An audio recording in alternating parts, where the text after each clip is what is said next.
Hi, this is Steven at Classic Typewriter. This is a little tutorial for an Underwood Noiseless from 1937, thereabouts.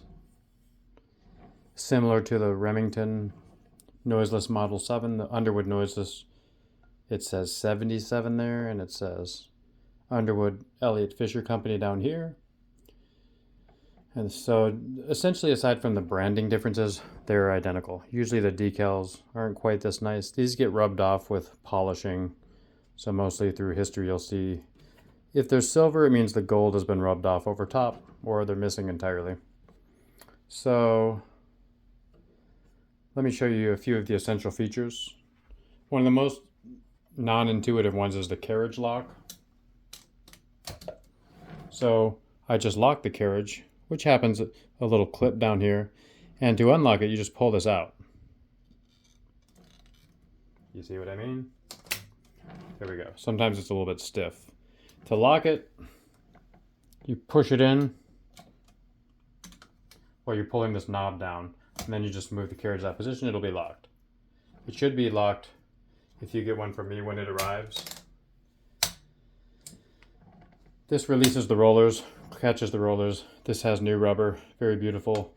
This has ribbon spool covers, and then there's a few ways to load those ribbons, which I have in another tutorial somewhere. This has new feet, which they're definitely invariably smashed when you get them. This is the carriage, or the ribbon reversal mechanism, though it'll do it by itself via a little spring mechanism in here. This is a carriage shift machine, so it lifts the whole carriage. I keep missing that because it's turning under my weight. Backspace key, self-evident.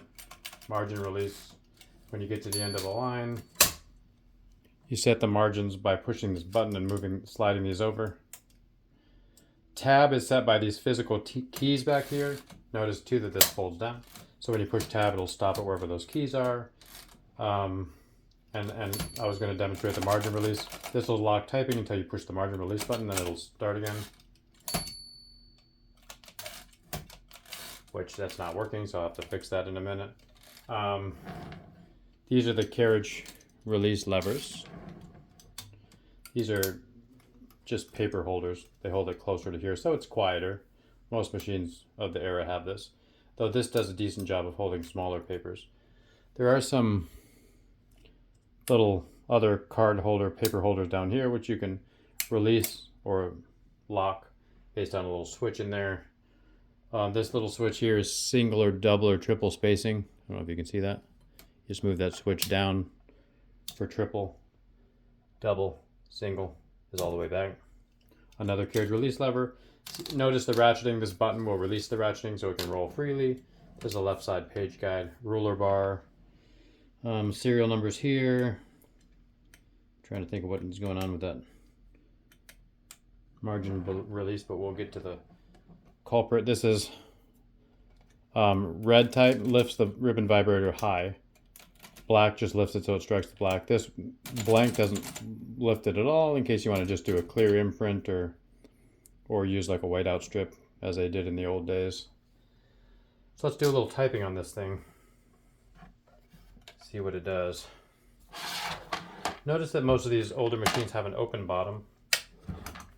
So you can see all the foreboding mechanicals. And also you can't really type well with them on your lap. For one thing, they're too heavy generally, and for another thing, your clothes or your leg or the soft things will get in the way of the... I feel like that's backwards, those paper supports. Fix that if so. See, it's on blank, no print. Notice I set the margin here. That's what I was just doing. I usually set it, then move it to that.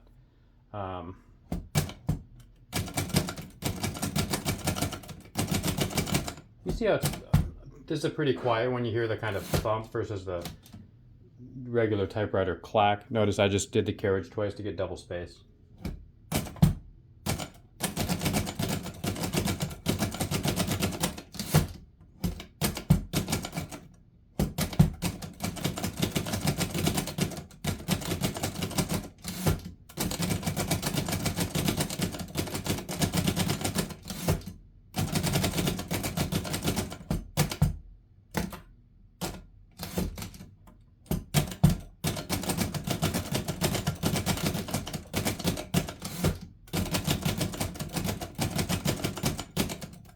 go to red for this word. Back to black, and then the exclamation point is this apostrophe, backspace, period underneath.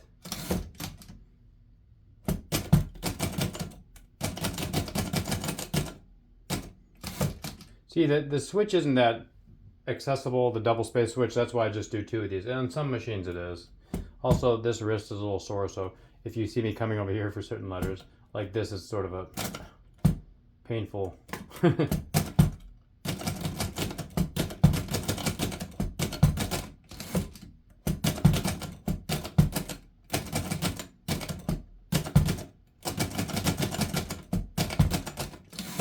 I'm just typing out my standard brand note.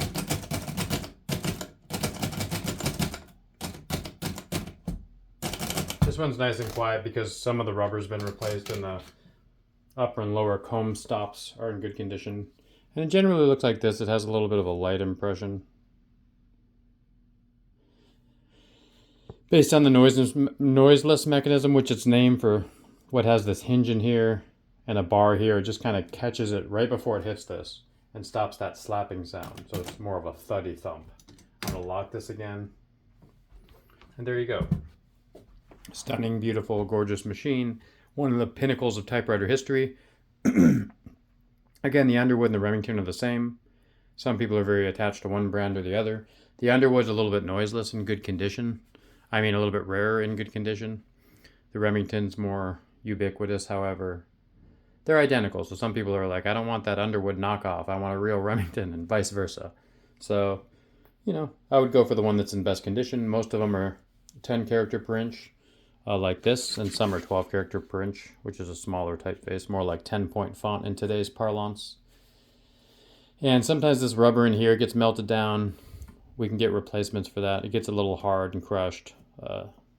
These screws are sometimes rusty. If these ribbon covers are missing, they're hard to get, so I don't know that I would buy one of those.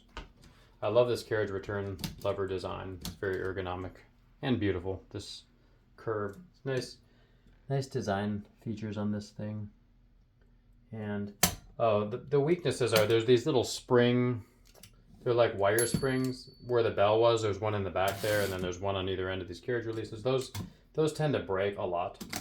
So a lot of times just buying one of these sight unseen implies that one of those will be broken, even though they say it works. That's why we have a lot of time into these, and they're very beautiful and well worth it. I just love the design. There's a squarer model, which is the Model 1 or noiseless, and there's a beautiful elegance to this curved design, the way all the curves flow together, in my opinion. This lacks the metal line key rings, but this is beautiful, and this is actually the way of many of the earlier ones. Like the Noiseless Portable, which is sort of the model before this, though they overlapped in production. It has the metal key rings, but then the earlier Noiseless Portable has these plastic keys like this. So, you know, we think of the metal keyring, the sort of glass look, as older, but it's not necessarily older. It's more of a 20s invention. So, yeah, and this is in the QWERTY layout, US keyboard, $. And that's it. Thank you for watching. This is Steven at Classic Typewriter. I hope you enjoy many nights of written rapture. Thank you.